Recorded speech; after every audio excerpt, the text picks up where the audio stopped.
पंजाब कांग्रेस में क्यों मचा घमासान?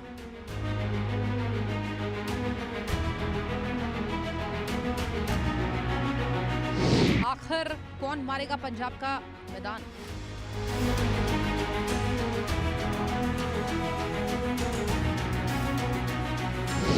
चन्नी की चुनौती, वोटिंग की हुंकार।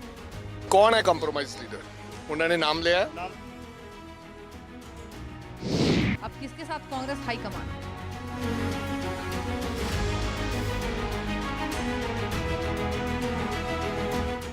लड़ता पंजाब। तो चलिए शुरू करते हैं आंकड़े हमारे फैसला आपका। एक तरफ कुर्सी बचाने की जंग है तो दूसरी तरफ कमान बदलने की मांग। एक तरफ संगठन का दावा तो दूसरी तरफ बदलाव का नारा। और इन सब के बीच सबसे बड़ा सवाल यह है कि क्या कांग्रेस अपने ही बनाए सियासी चक्रव्यूह में फंस गई है? राजा बड़िंग ये कह रहे हैं कि चुनाव से पहले नेतृत्व बदलना पार्टी के लिए आत्मघाती कदम होगा। उधर चरणजीत सिंह चन्नी और उनका खेमा सवाल उठा रहा है कि अगर सब कुछ ठीक है तो फिर इतनी नाराजगी क्यों है? क्या यह सिर्फ प्रदेश अध्यक्ष की कुर्सी की लड़ाई है या फिर 2027 के मुख्यमंत्री के चेहरे की विसात अभी से बिठाई जा रही है? क्या पार्टी में गुटबाजी देखी जा रही है? हाईकमान आखिर वक्त ऐसा दांव चलेगा जो पूरी बाजी पर पलट देगा। याद रखिए, पंजाब की राजनीति में अंदरूनी बगावत का इतिहास नया नहीं है और यही कलह कभी कैप्टन अमरिंदर सिंह की कुर्सी ले गई और यही खींचतान कांग्रेस को सत्ता से बाहर कर गई। अब वही कहानी क्या एक बार फिर से दोहराई जा रही है? तो सवाल सिर्फ इतना नहीं है कि चन्नी बनाम बड़िंग में कौन जीतेगा, सवाल यह भी है कि क्या इस लड़ाई में कांग्रेस हार जाएगी? क्या पंजाब की सबसे पुरानी पार्टी फिर अपने ही नेताओं की जंग का शिकार बनेगी? और क्या 2027 की जंग शुरू होने के पहले ही कांग्रेस का किला दरकने लगेगा?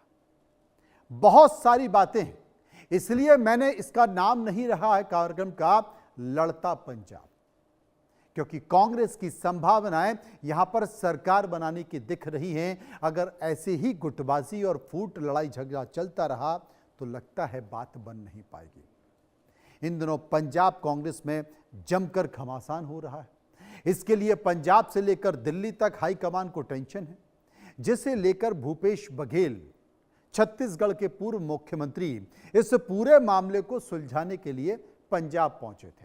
2027 के पंजाब विधानसभा चुनाव से पहले कांग्रेस में खींचतान हुई। पूर्व सीएम चरणजीत सिंह चन्नी को अपने पद से इस्तीफे की पेशकश करनी पड़ी। चन्नी बोले कि पूर्व मुख्यमंत्री के तौर पर ही पार्टी का प्रचार वो कर लेंगे। ये विवाद सिर्फ प्रदेश अध्यक्ष की कुर्सी तक सीमित नहीं है, बल्कि मुख्यमंत्री के चेहरे, संगठन और टिकट वितरण को लेकर भी है।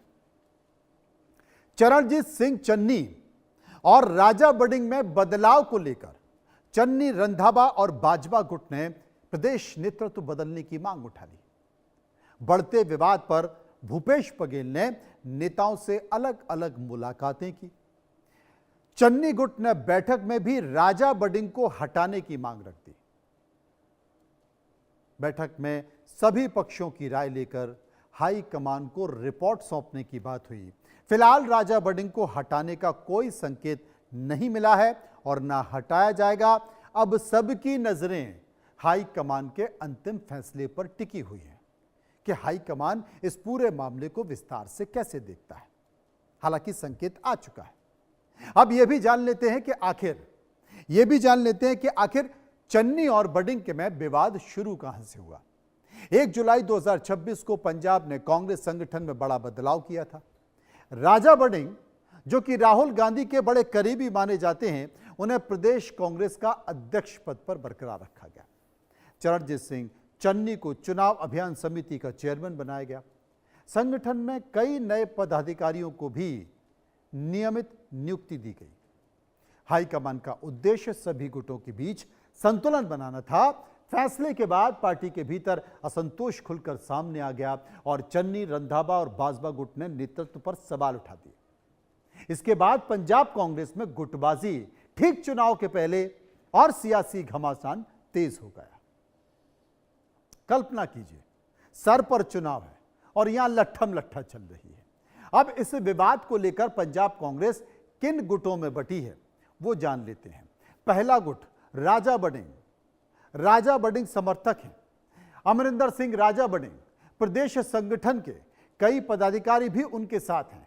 इसके साथ साथ जिला स्तर के नेता भी इनके साथ हैं, मतलब कुल 1 सांसद और 23 जिला अध्यक्ष इनके पास हैं। दूसरा गुट चन्नी, रंधावा और बाजवा खेमा। पूर्व मुख्यमंत्री चरणजीत सिंह चन्नी, सुखजिंदर सिंह रंधावा और प्रताप सिंह बाजवा, कई विधायक और कई वरिष्ठ नेता, कुल 1 सांसद और 7 एमएलए चन्नी के साथ खड़े हुए हैं। अब सबसे बड़ी बात है कि चरणजीत सिंह चन्नी और राजा बडिंग में कौन क्या कह रहा है, बात कहां से शुरू हुई, यह भी जानना जरूरी है।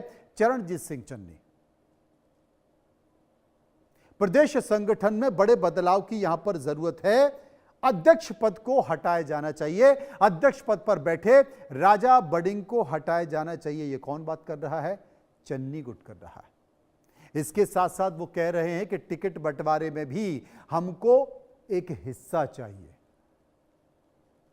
और चन्नी को मुख्यमंत्री का चेहरा बनाया जाए, चन्नी गुट कह रहा है। राजा बडिंग का पक्ष चुनाव से पहले क्या है?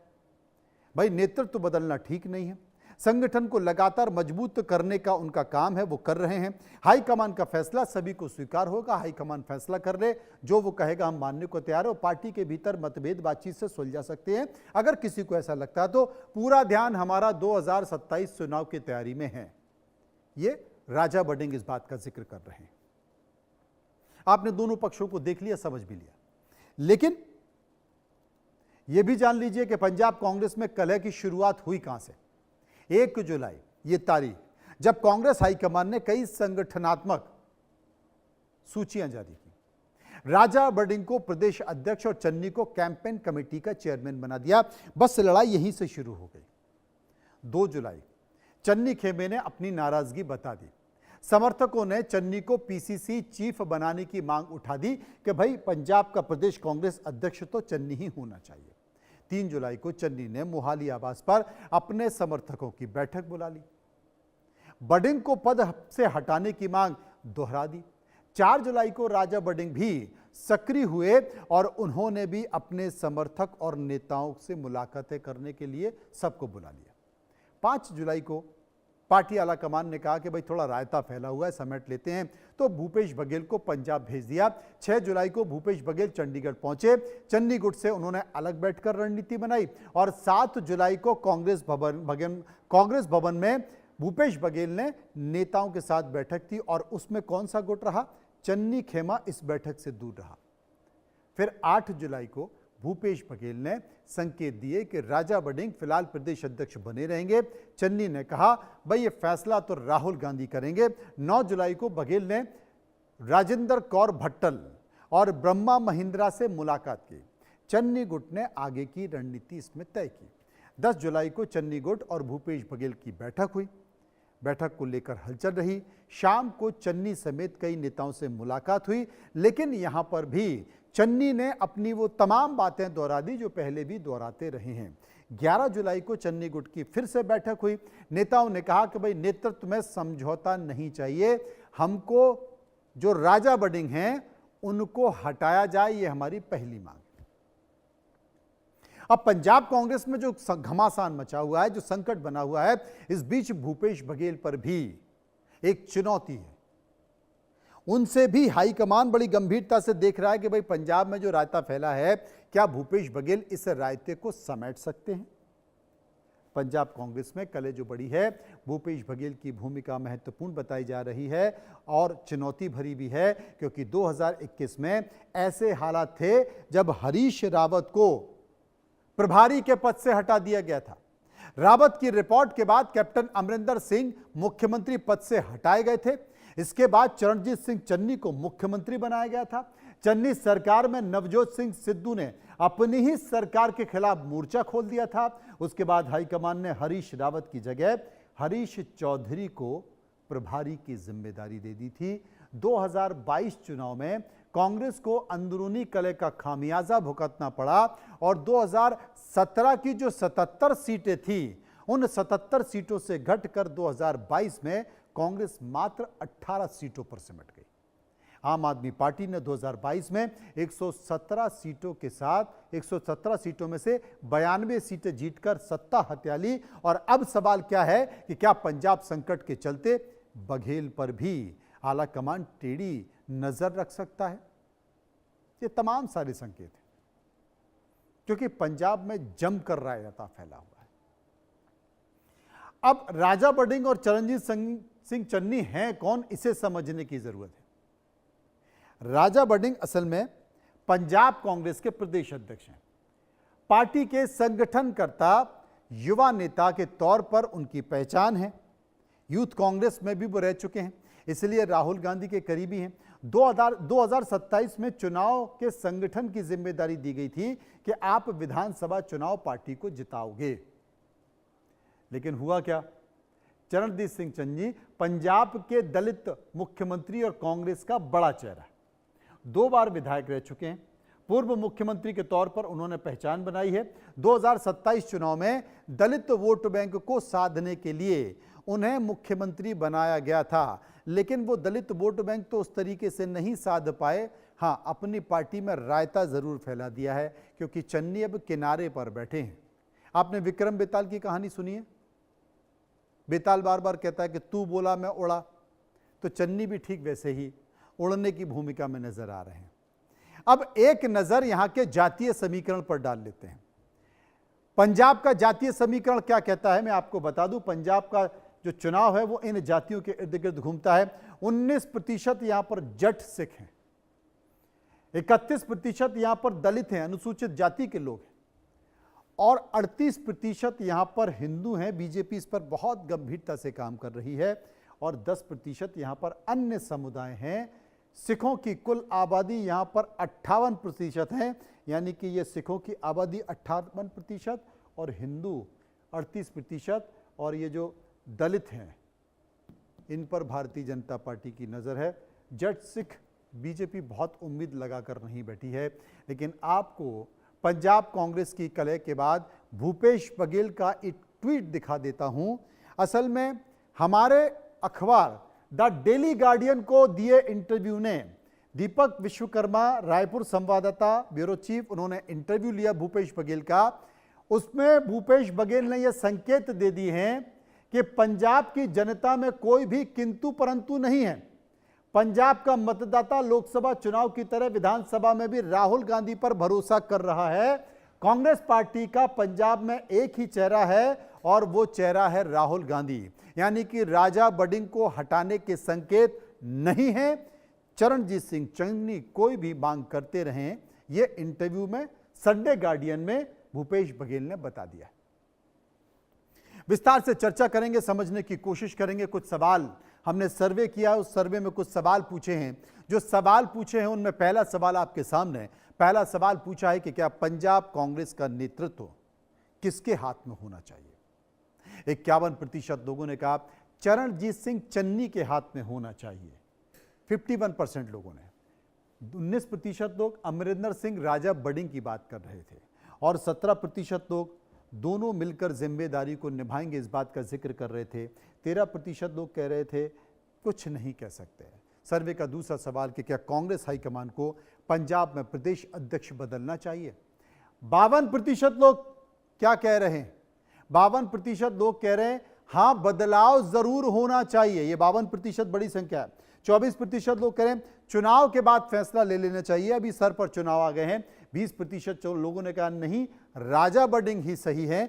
4% कुछ भी कहना चाह रहे थे। सर्वे का एक और सवाल जो हमने पूछा कि क्या पंजाब कांग्रेस में खींचतान की सबसे बड़ी वजह मुख्यमंत्री पद की राजनीति है? 50% कांग्रेस में तो होता ही है, सरकार बाद में होती है, चुनाव बाद में होता है, मुख्यमंत्री पहले तय करने लगते हैं। 50% लोगों ने कहा यही सबसे बड़ा कारण है। 50% लोगों ने, 27% लोगों ने कहा दोनों कारण जिम्मेदार हैं, और 16% लोगों ने कहा संगठन में वर्चस्व की लड़ाई है। 7% कुछ भी कहना नहीं चाहते। सर्वे का एक और सवाल जो हमने लोगों से पूछा कि क्या नेताओं की आपसी खींचतान से पंजाब कांग्रेस कमजोर हो रही है? 72% लोगों ने कहा कांग्रेस को नुकसान हो रहा है, ये जो आपसी खींचतान हो रही है। 9% लोगों ने कहा सामान्य राजनीतिक मतभेद हैं जो दिखाई दे रहे हैं। 14% लोगों ने कहा कांग्रेस मजबूत रहेगी और 5% इस पर कुछ भी कहना नहीं चाहते। सर्वे का एक और अंतिम महत्वपूर्ण सवाल जो लोगों से हमने पूछा, लोगों ने इस पर अपनी राय दी कि क्या पंजाब कांग्रेस का अंदरूनी विवाद 2027 चुनाव में नुकसान पहुंचाएगा। 60% लोगों ने कहा कांग्रेस को यह जरूर नुकसान पहुंचाएगा। 22% लोगों ने कहा कांग्रेस इसे सुलझा लेगी और 16% लोग कह रहे थे थोड़ा सा असर पड़ेगा। 2% लोग इस पर कुछ भी कहना नहीं चाहते। विस्तार से चर्चा करेंगे, समझने की कोशिश करेंगे इस मुद्दे को लेकर। अजय वर्मा कांग्रेस के नेता मेरे साथ मौजूद हैं। शशिबीर शर्मा प्रवक्ता आम आदमी पार्टी मेरे साथ होंगे। चेतन एम जोशी प्रवक्ता बीजेपी मेरे साथ होंगे और अजीत मेंदोला वरिष्ठ पत्रकार मेरे साथ मौजूद होंगे। कांग्रेस को बहुत करीब से समझते हैं। अजीत मेंदोला साहब के पास चलते हैं। अजीत जी, सबसे पहला सवाल मेरा आप ही से, ऐसा नहीं है कि पंजाब कांग्रेस में कमजोर है, बड़ी उम्मीदें हैं, लेकिन वर्तमान परिस्थितियां जो बनी हुई हैं, उन वर्तमान परिस्थितियों में आप क्या देख रहे हैं? आपसे लड़ाई झगड़ा हो रहा है, जनता देख रही है। वो समय जब पार्टी को एकजुट होकर चुनाव की तैयारी में लग जाना चाहिए, वहां पर चन्नी अपनी अलग ताल ठोक रहे हैं, बडिंग अपनी अलग ताल ठोक रहे हैं। तमाम लोग, बाकी के बचे हुए लोग माहौल को गंभीरता से समझने की कोशिश कर रहे हैं और राहुल गांधी विदेश में हैं, अभी फिलहाल आ गए हैं, शायद अब समझने की कोशिश करें। आप बताइए क्या स्थिति है? मनोज, देखिए, मैं इस पूरे घटनाक्रम के लिए सीधे तौर पर राहुल गांधी को जिम्मेदार ठहराऊं। कैसे? केवल पंजाब का मसला नहीं है ये। आपको मैं ले जाना चाहता हूं 3 साल पहले। आप देखिए, मध्य प्रदेश, राजस्थान, तमाम वो राज्य हैं जहां पर कि राहुल गांधी अगर संवाद की स्थिति बनाते, बातचीत करते और एक एक नेता से मिलकर समझने की कोशिश करते तो शायद आज देश की राजनीति। लेकिन दुर्भाग्य क्या है कि राहुल गांधी की एक जो रणनीति रही है कि टालते रहो, अच्छा फलाने जी आप मिल लो, फलाने जी आप कर लो, तो इस चक्कर में कांग्रेस राज्यों में लगातार कमजोर हो रही है, लगातार हार रही है। अभी केरल का एक राज्य जो कांग्रेस जीती है, वहां पे आपने देखा होगा कि कितने दिन मुख्यमंत्री को लेकर तरीके से कांग्रेस को जूझना पड़ा और एक मुस्लिम लीग के दबाव में फिर आपको फैसला करना पड़ा। देखिए, राजा बडिंग 2022 अप्रैल में अध्यक्ष बने थे। पार्टी में कोई कायदे कानून है नहीं। अब कायदा कानून अगर पार्टी चलती, जो नियम बनाए थे, उदयपुर संकल्प में तमाम फैसले किए थे, 3 साल में जो एक कार्यकाल होता है अध्यक्ष का, प्रदेशों में जो नियम है, जो पार्टी का संविधान कहता है, 3 साल के लिए प्रदेश अध्यक्ष बनता है और उसके बाद 3 साल बाद नया प्रदेश अध्यक्ष आता है। हालांकि राष्ट्रीय अध्यक्ष के लिए पार्टी ने अपने नियम बदले थे क्योंकि सोनिया गांधी राष्ट्रीय अध्यक्ष थी और उनको 5 साल तक रखना था, इसलिए वो उन्होंने नियम बदले, तो अब राष्ट्रीय अध्यक्ष 5-5 साल तक रहते हैं। लेकिन प्रदेशों में क्या हो रहा है कि राहुल गांधी राजा बडिंग का मसला अगर ये 2025 में सुलझा लेते, वहां पर उस वक्त पूरा ये जानते थे राहुल गांधी, सारी पत्रकार जानते थे, सारी कांग्रेस जानती थी कि राज्य, क्योंकि देखिए चरणजीत सिंह चन्नी की महत्वाकांक्षा जब वो मुख्यमंत्री बनाया पार्टी ने, कैसे बनाया, किस घटनाक्रम में बनाया, अगर उसी से सुखविंदर सिंह रंधावा को अगर पार्टी मुख्यमंत्री बना देती तो शायद आज पंजाब की ये स्थिति नहीं होती। लेकिन पंजाब में कुछ व्यक्तिगत स्वार्थ आपस में नेताओं के, परिवार के भी हो गए। अगर उस वक्त प्रियंका गांधी नवजोत सिंह सिद्धू जो क्रिकेटर थे उनको लेकर एक जिद नहीं पकड़ती और अमरिंदर सिंह, कैप्टन अमरिंदर सिंह को लेकर पार्टी ने इस तरीके से व्यवहार अपनाया जैसे कि ये मतलब कोई गैर है और दूसरों को अपनाने लगा। अगर बैठ के मिलजुल के संवाद होता और संवाद से कोई रास्ता निकलता तो पंजाब में आज कांग्रेस की 17-18 सीटें नहीं होती विधानसभा में। अब 5 साल, पिछली 5 साल की हार को अगर सबक कांग्रेस ने लिया होता, राहुल गांधी ने सोचा होता कि भाई अगर हम पंजाब पे, देखिए ये एक ऐसा चुनाव है पंजाब का कांग्रेस के लिए, अगर पंजाब में कांग्रेस हार गई तो आप यकीन मानिए कांग्रेस टूट जाएगी। इसलिए टूट जाएगी कि उत्तर प्रदेश में कांग्रेस का कुछ नहीं है, उत्तराखंड में ध्रुवीकरण की राजनीति बीजेपी कर रही है, कांग्रेस मुस्लिम तुष्टीकरण की, तो उत्तराखंड और उत्तर प्रदेश को आप भूल जाइए। मणिपुर, गोवा में कहीं नहीं है। अगर ये 5 राज्यों में कांग्रेस हारती है तो बड़ा चिंता का विषय। और पंजाब में अब जो ये चन्नी कर रहे हैं, या चन्नी इतना इंपॉर्टेंट चेहरा नहीं है, चरणजीत सिंह चन्नी इतना महत्वपूर्ण नहीं है, लेकिन रंधावा बड़ा महत्वपूर्ण फेस है। रंधावा के साथ जो 2 4 5 और बड़े नेता हैं, मनीष तिवारी खुद नाराजगी जता चुके हैं। रंधावा अगर पार्टी छोड़ते हैं, अगर बीजेपी में जाते हैं, या अलग कोई नई कांग्रेस वहां पे बनती है, तो कांग्रेस के लिए बड़ी मुश्किलें आने वाली हैं। ये अभी पंजाब का वो राहुल गांधी नहीं समझ रहे हैं। राहुल गांधी को लग रहा है कि जो जाना चाहता है जाए, हम हार रहे हैं हारें, 10 साल बाद 20 साल बाद हम जीतेंगे, तब देखा जाएगा, तब तक पार्टी बचेगी, पहले सोचने वाला एक बड़ा सवाल है।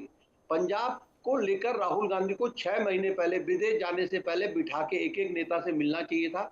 राहुल गांधी मिलते ही नहीं है, पता नहीं क्या दिक्कत है उनको। अरे आपका एक्स सीएम रहा है चन्नी, रंधावा आपके परिवार के बहुत वफादार रहे हैं, बहुत सीनियर नेता हैं। भूपेश बघेल, अब बताइए, पहले भूपेश बघेल को प्रभारी के रूप में पूछा नहीं, तो वो अजय माखन, मीनाक्षी नटराजन, किस किस को ऑब्जर्वर बनाया, कहा कि साहब आप नेताओं से बातचीत करो।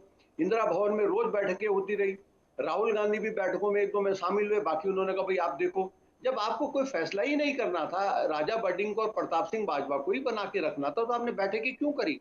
आप 6 महीने पहले अनाउंस कर देते कि भाई देखो हम कोई बदलाव नहीं कर रहे हैं, हमारा यही सब कुछ रहेगा।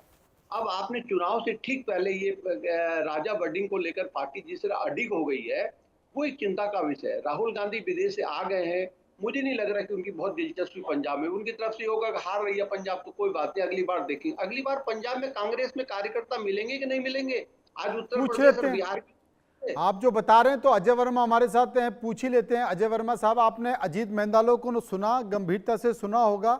अगर वो जिन बातों का जिक्र कर रहे हैं वाकई चीज है, क्योंकि ऐसे टाइम पे बहुत ज्यादा समय नहीं बचा है, 4 5 महीने का समय बचा है। आपको जुट जाना चाहिए था, लग जाना चाहिए था, लेकिन यहां पर अलग दिखाई दे रहा है। पूरे मीडिया में, अखबारों में चर्चा हो रही है कि राहुल गांधी और भूपेश बघेल बैठक कर रहे हैं। वो कह रहा है कि मैं उसके पास नहीं जाऊंगा, वो कह रहा है कि मैं उसके साथ बैठक नहीं करूंगा। एक बैठक में तो प्रदेश अध्यक्ष को बोला गया कि भैया आप इस बैठक में मत आओ। ये क्या हो रहा है? देखिए मनोज जी, अजीत जी अच्छे वरिष्ठ पत्रकार हैं, अच्छी बात कह रहे हैं, किसी भी चीज को करने के लिए अच्छी बात कह रहे हैं, लेकिन थोड़ा सा पीछे इसके लिए जाना पड़े और इनकी कुछ चीजों से सहमत नहीं मतलब हूं। वो जितना बाकी पीछे सारी गए थे चीजें इसके ठीक है। और पीछे जाएंगे या और ज्यादा पीछे जाएंगे? नहीं, मैं केवल पिछले अमरिंदर सिंह के टाइम तक पीछे जा रहा अमरिंदर हूँ, और सिंह के टाइम पीछे पे, हाँ। मैं 96 में बेन सिंह की हत्या पर भी जा सकता हूँ, और ऐसा नहीं है, बहुत सारी चीजें, क्योंकि मैं उस वक्त यूथ कांग्रेस का जनरल सेक्रेटरी था और मनिंदर जीत सिंह बिट्टा साहब हमारे राष्ट्रीय अध्यक्ष थे। तो देखिए, जब अमरिंदर सिंह साहब यहाँ थे तो देश की सरकार अपना एक एजेंडा जो चलाती है वो ईडी और सीबीआई का था। अमरिंदर सिंह के दामाद और इनकी बेटी का एक मैटर सीबीआई में चल रहा था, जिसमें इनका पूरी तरह से इन्वॉल्वमेंट था। अमरिंदर सिंह साहब अपनी बेटी से बहुत प्यार करते हैं, ये सब लोग जानते हैं, पत्रकार साहब भी जानते हैं, अपने परिवार से हर आदमी को प्यार होता है।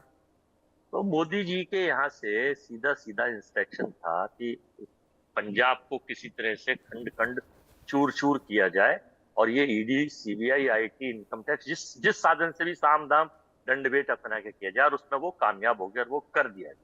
चन्नी जी को मौका मिला, अब वापस लौट रहा हूँ मैं। ये महत्वपूर्ण तथ्य इसलिए मत देना चाह रहा था कि जो इनके सहयोगी एसआईआर, चुनाव आयोग श्री माननीय ज्ञानेश मोदी जी, और ये ED CBI IT income tax, और अब तो सीमा सुरक्षा केंद्रीय एजेंसी और जुड़ गई है सुरक्षा बलों की, जो जैसे बंगाल में देखा कि 200 मीटर तक के दायरे में कोई भी क्षेत्रीय यानी स्टेट की पुलिस नहीं रही, और जैसी चाहे मनमाना 135 सीटों पे करा। चलिए वो तो छोड़ दीजिए। अब रहा सवाल चन्नी जी का। जब हरीश चौधरी जी को, हरीश रावत साहब को हटा के, हरीश चौधरी चूंकि जो राजस्थान में मंत्री थे, चूंकि मैं राजस्थान का भी एआईसीसी से कुछ सीटों पे प्रभारी गया था, तो वहां मंत्री थे, उनको भेजा गया विश्वसनीयता के कि पंजाब में जाइए, आप मजबूती से करिए। एक सोनी साहब डिप्टी सीएम होते थे, आपको शायद जानकारी है, बाद में कुछ प्रॉब्लम पड़ी थी। तो जब ये सारी चीजें बनी, फिर राजा बडिंग को कर दिया गया। कांग्रेस में क्या है, इंटरनल डेमोक्रेसी है। इंटरनल डेमोक्रेसी मतलब आंतरिक लोकतंत्र कायम। यार छोटे से छोटा कार्यकर्ता, बड़े से बड़ा कार्यकर्ता अपने मन की बात, चाहे वो राजा बडिंग हो, चाहे चन्नी साहब हो, चाहे रंधावा साहब हो, या जगतार सिंह जी हो, या राजेंद्र कौर भट्टल हो, ये भी डिप्टी सीएम रही हैं, ये सारे लोग अपनी बात रख सकते हैं। अब राहुल गांधी जी की और हाईकमान की आप बात कर रहे हैं, हमारे यहाँ अधिनायकवाद नहीं है भारतीय जनता पार्टी कि कोई चुनाव भी अगर नहीं जीता उसे उठा के डिप्टी सीएम बना दिया जाता, बाद में सदन से वो कर दिया जाता है। हम जो कहते हैं वो करते अरे हैं। अजय वर्मा जी, आप पूरी कहानी मेरे को बता दी है। मैं ये कह रहा हूं कि आपका जो प्रदेश अध्यक्ष अभी है राजा बडेंग, चन्नी कह रहा है कि हम इसको प्रदेश अध्यक्ष मानते नहीं, इसको हटाया जाए। मैं कह तो रहा हूँ आपको, वो आपने 5 क्वेश्चन पूछे, 5 क्वेश्चन का जवाब मैं इसमें सम्मिलित करके दे रहा हूँ। चन्नी साहब जो कह रहे हैं सब सुन रहे हैं। ये एक देखिए, पार्टी को निंदक नियरे राखी है, कबीरदास का एक चौरा है। इनको सबको सुन के मजबूती से इसका निदान होकर कांग्रेस 2/3 बहुमत से पंजाब में सरकार बनाने जा रही है। ये फीडबैक हमारे पास केंद्रीय एजेंसियों का भी है और सबका भी है, क्योंकि लोगों केंद्र को में तो पता है आपकी कि सरकार नहीं, तो केंद्रीय एजेंसी आपको फीडबैक कहां से दे रही है? अभी मिल जाते हैं फीडबैक सब में। ऐसा है सारी अच्छा। चीजें मनोज जी, बहुत सारे चीजें हैं मजबूरी में नहीं बोलते, लेकिन कुछ चीजें चेतन एम जोशी मुस्कुरा रहे थे अभी आपकी बात सुन के। चेतन साहब, मैं फाइनल बीजेपी फाइनल कर दूं। अच्छा, फाइनल अभी रह गया, ठीक है, फाइनल जल्दी से 10 सेकंड। तो फिर इसके बाद में फिर आपके पास नहीं हो, अगर ये फाइनल है तो? हाँ, अभी फाइनल तो अंत में होगा ना? वो तो लास्ट में अंतिम लेंगे आप। अच्छा, राहुल गांधी जी जब आए, राहुल गांधी जी जब लौटकर आए, पहले तो राजस्थान गए थे, फिर केरला चले गए वायनाड में, चूंकि भूसंकलन हो गया, लोग नुकसान में है और वहां पर काफी लोग मर गए हैं, आपदा आई है, प्राकृतिक आपदा। राहुल जी का पूरा फोकस है। मनोज जी पूछे प्रियंका जी को। हाँ बोलिए। राहुल जी का मैं बताऊंगा, राहुल जी का पूरा फोकस है, एक बार मैं सबके पास आ जाऊं, सब लोग अपनी बात कर सोनिया जी का पूरा फोकस है, सवाल जवाब कर लेंगे, चाहते हैं पंजाब में सब कुछ ठीक है, जो दिखता है वो होता नहीं है और जो होता है वो दिखता है। चेतन एम जोशी मेरे साथ मौजूद है। चेतन एम जोशी साहब, वैसे तो ये कहा जा रहा है कि बीजेपी फाइट में नहीं है, लेकिन मैं देख रहा हूं कि बीजेपी बहुत दबे पांव रणनीति बना रही है, और जिसकी जो तस्वीर है, मुझे लगता है कि शायद वो 2 महीने बाद आपको दिखाई देगी, तब जब कांग्रेस में भगदड़ मच सकती है। तो ऐसा भी कुछ वहां हो सकता है जैसे तमाम दूसरे राज्यों में हुआ है? देखिए मनोज जी, पंजाब को पिछले 10 सालों में इतना डिस्टर्ब किया हुआ है पंजाब के लोगों को। असल मुद्दे जो है पंजाब के, वो गायब करके कुछ एक मुद्दों के ऊपर राजनीति की जा रही है। नशा बहुत बड़ा मुद्दा है यहाँ का। उस नशे का अगर ये कहते हैं कि अकाली भाजपा सरकार के समय से था, तो 10 सालों से ये क्या कर रहे हैं? कांग्रेस ने भी 5 साल लगाए, ये सरकार भी फेल हो गई है। दूसरी बात, कर्जे के ऊपर ये बात करते थे कि पंजाब के ऊपर कर्जा चढ़ गया था। पहले कांग्रेस सरकार बात करती थी, फिर आम आदमी पार्टी सरकार बात कर रही थी। आज आलम यह है कि 70 साल में जितना कर्जा नहीं चढ़ा, उतना पंजाब में इस 4.5 साल में कर्जा चढ़ चुका है। कहां से हम लोग डेवलपमेंट करेंगे? जितनी भी पंजाब में डेवलपमेंट हो रही है, ज्यादातर प्रधानमंत्री जी की जो योजनाएं हैं, उन योजनाओं के अगर आप ओवरऑल सिनेरियो को देखेंगे तो गांव-गांव में, कस्बों में उन्हीं योजनाओं के तहत पैसा जा रहा है। अब ये जैसे बात करते हैं कि हम रोड्स बना रहे हैं, सड़कें बना रहे हैं, भाई प्रधानमंत्री ग्राम जो योजना में सड़कें आती है वहां से बन रहे हैं। अगर ये कह रहे हैं कि गांव में कुछ काम हो रहा है, तो वहां पर देखिएगा साथ में प्रधानमंत्री जी के तरफ से जो उनके जो पॉलिसियां या जो ग्रांटें दी जाती है, उसके बारे में सारा दिया जाता है वहां पे। सो पंजाब के जो मुद्दे हैं ना, वो बड़े अलग हैं, और ये पार्टियां सिर्फ किसानों तक, इन्होंने भी किसानों को, आम आदमी पार्टी वालों ने भी किसानों को अभी तक एमएसपी नहीं दी। ये भी एक सोचने का विषय है कि जो कहते थे कि ऑनरेबल भगवंत मान जी जब सीएम नहीं थे, तो कैप्टन साहब को बोलते थे कि ये एग्रीकल्चर स्टेट सब्जेक्ट है, आप इनको एमएसपी दीजिए, नहीं तो हम आएंगे, हम एसपी देंगे। आज वो एमएसपी का मुद्दा गायब है किसानों का। किसान भी हाथ मलते रह गए, ना मिला खुदा, ना हुआ विसाले सनम, ना इधर के ना उधर के रहे हम। क्योंकि कारण ये है कि जितने भी किसानों की जो मेन चल रही हैं इस टाइम पॉलिसीज, वो तो प्रधानमंत्री जी के सिस्टम में चल रही है ना, चाहे उनके खातों में पैसे जा रहे हैं। क्या इन्होंने अभी तक बीज को सुधारने का कोई काम किया पंजाब सरकार ने? पिछली सरकार ने भी नहीं किया। नतीजा क्या निकला? हमारी शशिवीर शर्मा, जो ग्रेडिंग उन्हीं से पूछ रहे थे। शशिवीर शर्मा, प्रवक्ता आम आदमी पार्टी, मेरे साथ मौजूद है। शशिवीर जी, जोशी साहब तो कह रहे हैं कि भाई आपने कुछ नहीं किया है, बल्कि पंजाब की हालत बहुत ख़राब कर दी है। जो नशा पहले था वही नशा आज भी बना हुआ है। 10 साल से कांग्रेस आम आदमी पार्टी बनी हुई है। क्या आपको लगता है कि आपकी नीतियों के तहत आप दोबारा से सत्ता में आने वाले हैं?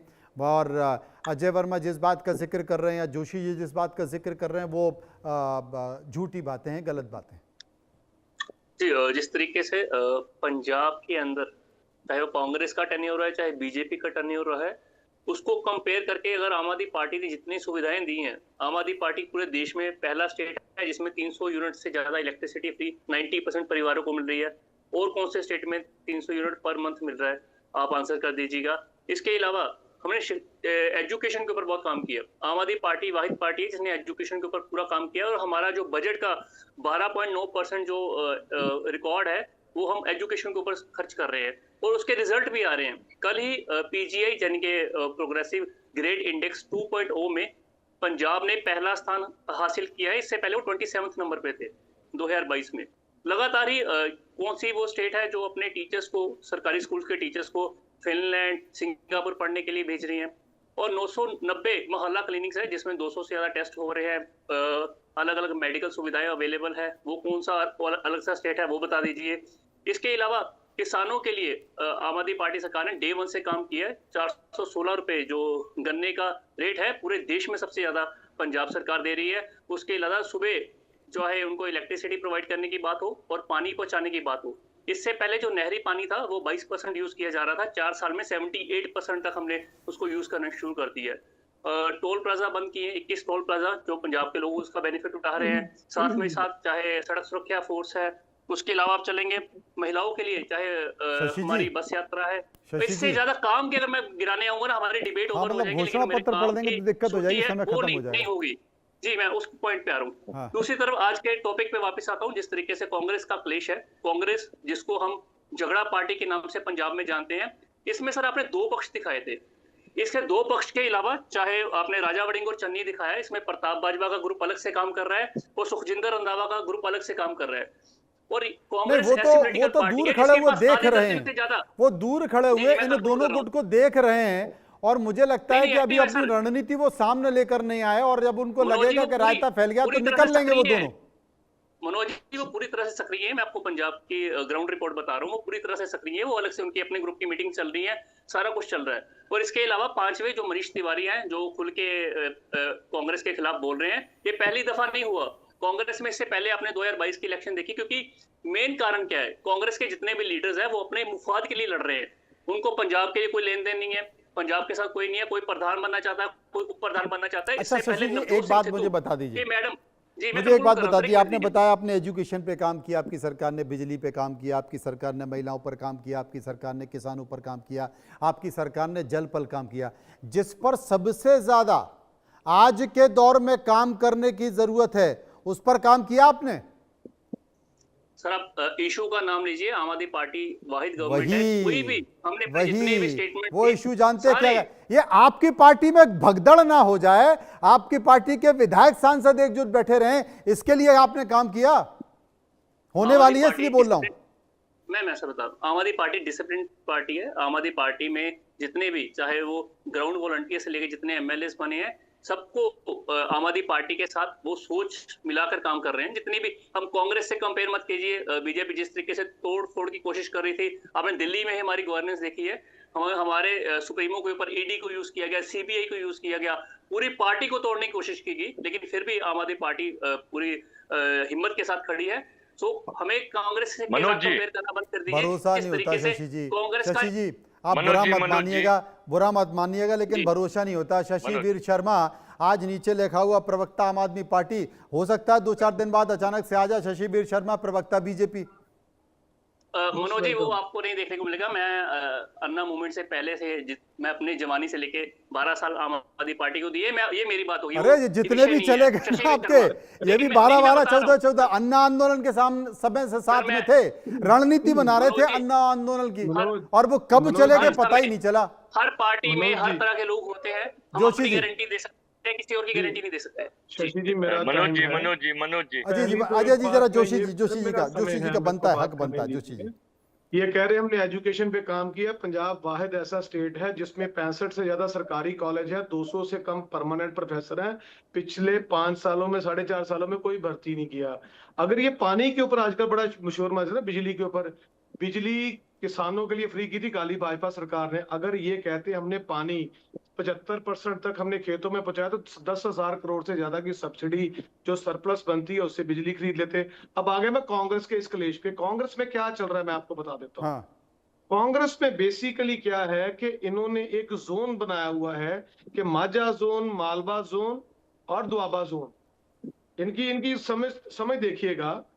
वैसे तो जो 2019 के चुनाव थे उसमें भी कांग्रेस ने 7-8 सीटें जीती थी, लेकिन भी 18-19 पे आकर बैठ गई। आज की डेट में राजा बड़िंग जी वो लीडर हैं जिनकी निहायत आपत्तिजनक टिप्पणियां, चाहे वो दलितों पे हो, चाहे वो सिख बच्चों की जूड़ी के ऊपर हो, चाहे वो किसी दलित के रंग रूप या उसकी एजुकेशन पे हो, वो सभी जानते हैं कि उन्होंने किस तरह की अभद्र भाषा। ये शशि जी भी बता देंगे, चाहे, क्योंकि मेरे माननीय दोस्त अजय वर्मा जी बुरा ना मानेंगे, लेकिन शशि जी को भी पता है, चाहिए हमारे क्योंकि पंजाब में क्या उन्होंने भद्र टिप्पणी की। दूसरी बात, जो चन्नी जी हैं वो ये समझते हैं कि हमारा जो एससी भाईचारा है यहाँ पे, अगर मैं उसका नाम लेके बात करूंगा तो मेरे को तवज्जो ज्यादा देंगे। दूसरी तरफ दूसरे जो जट या किसान बरादरी के लोग हैं उनको कैश करने के लिए राजा बड़िंग जी अपनी बात करते हैं। लेकिन मैं इन सभी के बीच एक बात बड़ी इंपॉर्टेंट है जी। वो बात यह है कि आम आदमी पार्टी ने जिस तरह हिंदुओं का पत्ता खेलने की कोशिश की कि 22 शहरों में जागरण करवाएंगे,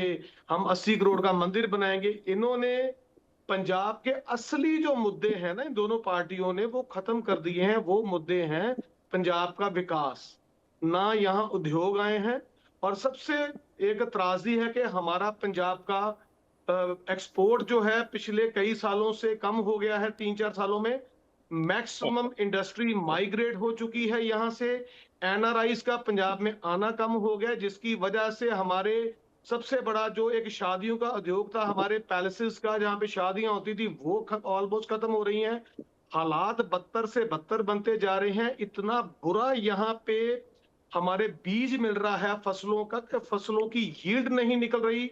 अच्छा, अब पंजाब को चाहिए फेडरल गवर्नमेंट और स्टेट गवर्नमेंट एक पार्टी की होनी चाहिए। डबल इंजन की कारण सरकार, ये हर है जगह आपने कि यही ये कहा है। आपस में लड़ते मैं रहते समझ हैं, गया, जनता को गुमराह करते हैं। समझ गया। आज अजय वर्मा, VIP एक बार कल्चर में उनको और डूबी। सुन लें, फिर मैं आता हूँ अजीत मेंदोला के पास। अजय जी, दोनों पार्टियों ने आपकी खूब सेवा की, आपकी पार्टी की बड़ी अच्छी अच्छी बातें कही उनके बारे में।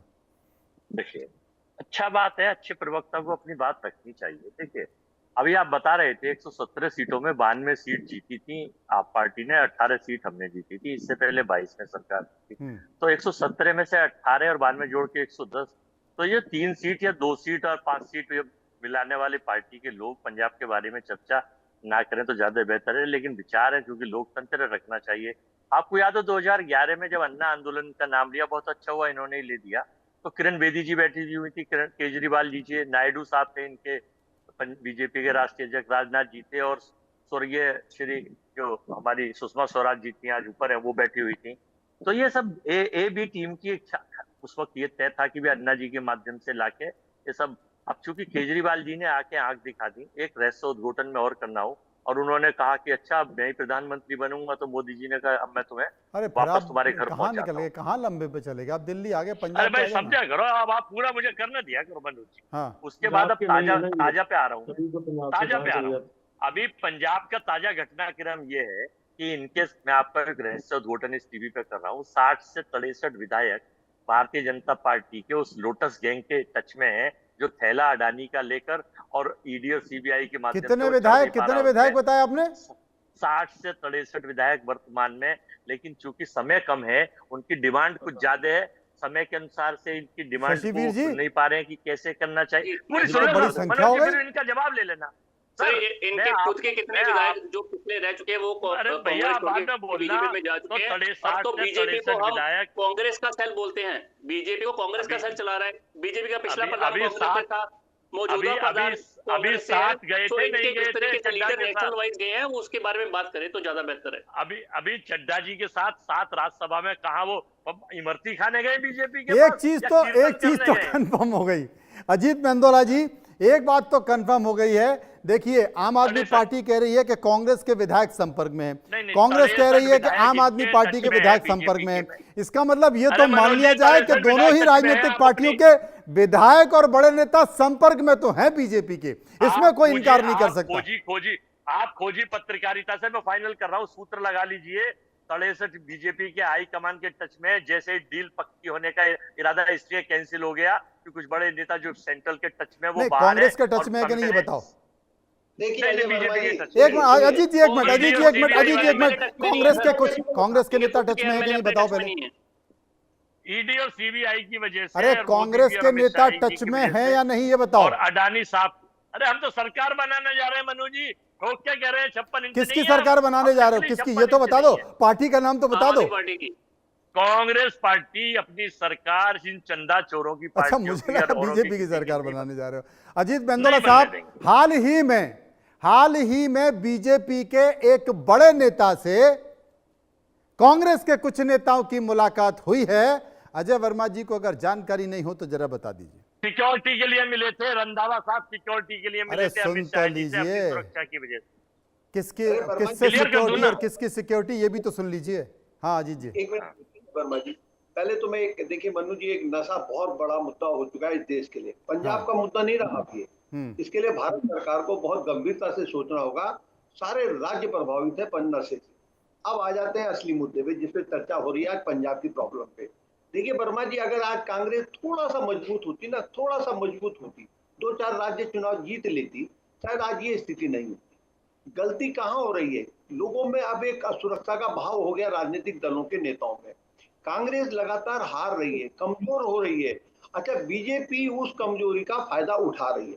पंजाब में बीजेपी का कोई जनाधार नहीं है, ये सब जानते हैं। लेकिन बीजेपी ने जिस तरह से बंगाल में एक रणनीति के तहत, एकजुटता के तहत जिस तरह से बीजेपी काम करती है, मैं कहता हूं देश के राजनीतिक दल उनसे 20%, 25% भी अगर सीख ले लें तो राजनीतिक दलों के अंदर जान आ जाएगी। बीजेपी का कोई भी बड़ा नेता हो, प्राइम मिनिस्टर हो, नीचे कार्यकर्ता, आप प्राइम मिनिस्टर को लेकर बड़े सवाल उठाते हैं। मैं कह रहा हूं आपके नेता को सीख लेनी चाहिए कि चुनाव चाहे छोटा हो बड़ा हो, चुनाव होता है और उसको बहुत गंभीरता से लड़ना चाहिए।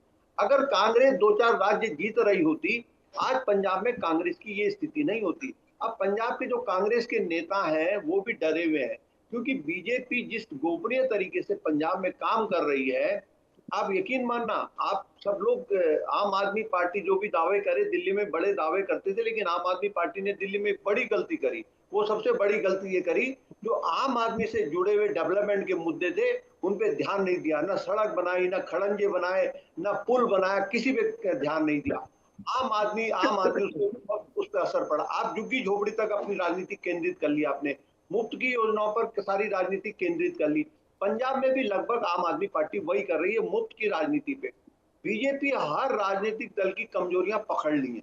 अब दिल्ली में आज बीजेपी जो 1-1.5 साल से काम कर रही है, मैं ये देख रहा हूँ कि वो डेवलपमेंट को फोकस कर रही है। वो नहीं देख रही कि मैं झुग्गियां तोड़ रहे हैं, अतिक्रमण हटा रहे हैं, किसी को गरीब, वो नहीं देख रही। वो देख रही है एक डेवलपमेंट करना है, पुलों के फैसले हो रहे हैं, नई घोषणाएं हो रही हैं।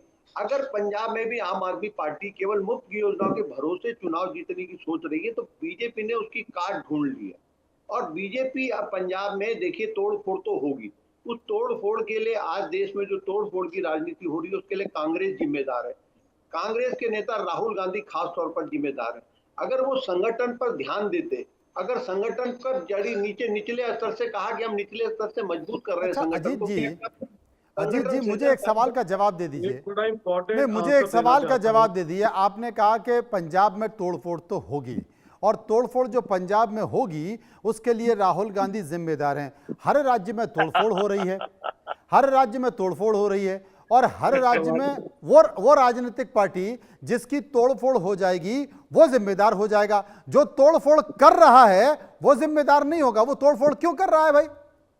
नहीं, देखिए क्या नहीं, सुनिए, राजनीति क्या होती है? राजनीति इसी को कहते हैं। कांग्रेस का अगर पिछला, मैं ये कह रहा हूं कि अपोजिशन थोड़ा मजबूत तो करे, अपने को थोड़ा सा लड़ता हुआ तो दिखाई दे। आप हाथ हथियार क्यों डाल दे रहे हैं? पहली अगर राहुल गांधी को क्या दिक्कत थी, विदेश से वापस आते बुलाते सारे नेताओं को, इन्हें भी ईडी सीबीआई से डर लगता है भाई। नहीं तो नाम फिर ले देंगे अजीत तो इन्हें बंदोला भी जी चुनाव डर क्यों लगता हो है। रहे हैं? फिर चुनाव क्यों हो रहे हैं? फिर तो खेल लीजिए ना। अगर राजनीति करना तो खेलिए, अगड़म मगड़म पूरे 100, 80, 90 पूरे 100 ये खेल लीजिए। एक बात फिर चुनाव क्यों हो रहे हैं? करना चाहता हूं, सुनिए मेरे को एक भाई बात चुनाव कहने तो का इसलिए मौका होते हैं ना, दीजिएगा। आम जनता किसी को ABCD किसी को भी चुन के भेज मनोज जी, दे, एक तो बात वो बड़ी जनता ने अगर इंपॉर्टेंट है किसी यहाँ को पे वोट दे दिया आपके है और आप चोरी कर लें, चैनल के ये कौन सी माध्यम बात है? नहीं नहीं नहीं नहीं, क्यों हो रहा है ये? क्यों हो रहा है ये? अब मैं वही तो आपसे कह रहा हूँ, जब अपोजिशन का नेता अगर इस चीज को गंभीरता से नहीं ले रहा है कि उसकी बड़ी जिम्मेदारी है देश में लोकतंत्र को बचाने की। मनोज जी, अच्छा, सरकार की तोड़ने की जिम्मेदारी मनोज है जी, और अपोजिशन की बचाने मनोज की जी, है। वाह मंडोला मेरे जी, को लाइन अब कहनी चश्मा बड़ी बीजेपी इंपॉर्टेंट का है। मेरा सवाल तो है। ये मानना है, मेरा तो ये मानना है कि कोई भी राजनेता, कोई भी जनप्रतिनिधि अगर किसी एक पार्टी से चुनकर आ गया तो वो पूरे 5 साल फिर उसी पार्टी के सिंबल पर रहेगा।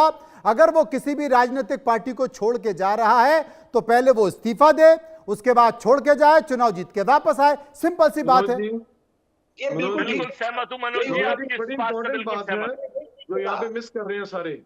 हाँ एक जोशी बात जी बड़ी इंपॉर्टेंट है जो मिस कर रहे हैं बीजेपी के बारे में, बताइए। तेरे को आज्ञा दीजिए बोलने का। हाँ प्लीज बोलिए।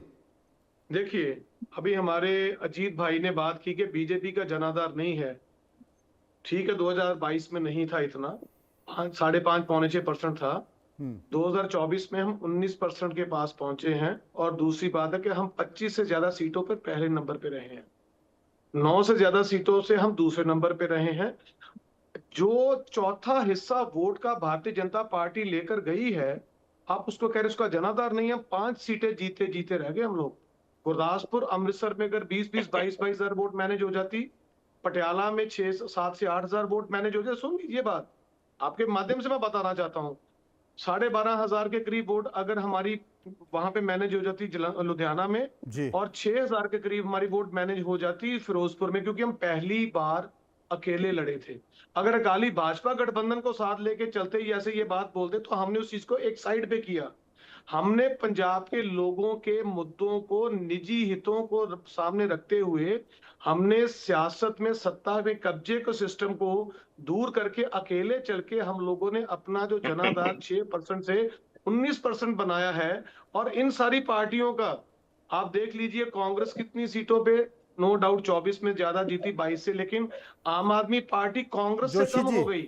लेकिन जोशी जी, भाजपा का जो भारतीय जनाधार जनता 24 पार्टी बीजेपी की जो चुनाव लड़ने की जो रणनीति है, हम भी उसके कायल हैं, इसमें कोई शक नहीं है।